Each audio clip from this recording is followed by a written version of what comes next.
श्याम। जय श्याम। जय श्याम। जय श्याम। यही जोश वो हमेशा से चाहते थे और यही बनाए रखना है आगे भी। मैं भारती शर्मा पगल की रहने वाली हूँ और अभी नागपुर से आई हूँ अपने यहाँ से। तो आज से मतलब मेरा सपना था टीचर बनना, पर ऐसा नहीं था कि मुझे कहीं जॉब करनी है।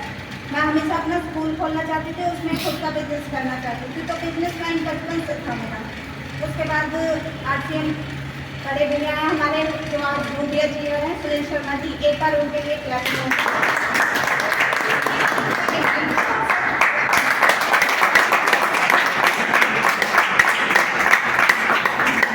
उनके थ्रू हमें ये बिजनेस मिला।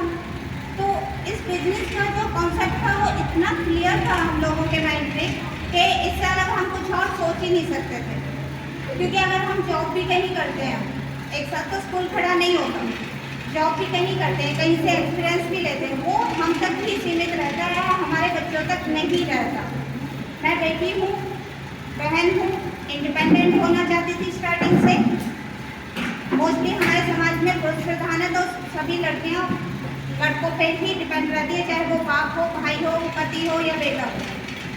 ऐसा ना हो के खुद से अपने पैरों पे खड़ा होना चाहती थी हमेशा से। शादी हुई, शादी के बाद यहाँ वहाँ का ऐसा माहौल भी था। धीरे धीरे इन्हें फोर्स किया, इन्हें सिखाया, इन्हें बार बार बताया, बार बार मीटिंग में बुलाया, भैया प्लीज जाओ। फिर हमने अपनी टीम खड़ी की। आज अचानक से पता नहीं भगवान की क्या मर्जी थी, ये हमें छोड़ के चले गए। मगर उसके बाद भी इनके जाने का दुख तो हमेशा रहा और रहेगा, लेकिन फाइनेंशियली मुझे कभी कोई प्रॉब्लम नहीं हुई। इनके जाने के 2 दिन बाद ही मेरा चेक आया। अदरवाइज वो कंडीशन ऐसी थी, ना तो मैं उस टाइम पे कुछ कर सकती थी। हो सकता है 1-2 साल बाद मैं कोई जॉब कर लेती या कुछ भी कर लेती, बट उस तरह से उस टाइम में कितना क्या होता वो बस भगवान ही जानता है। कैसे मैं बच्चों को पालती और कैसे अपने आप को संभालती, क्योंकि हस्बैंड के जाने का बहुत बड़ा दुख होता है।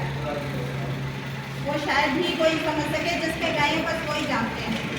लेकिन ये RCM ऐसा कॉन्सेप्ट है कि इसने मेरे को जहाँ से उन्होंने छोड़ा था वहाँ से स्टार्ट किया, और मेरे बच्चों को भी आज तक कभी कोई दिक्कत नहीं हुई। वो जहाँ जैसे पढ़ रहे हैं, घर का खर्चा कैसे चल रहा है, वो सब हम किसी और पर डिपेंड नहीं है कि ससुराल में या पीहर पे किसी पर डिपेंड हो। ये सब इस RCM की ही बदौलत है।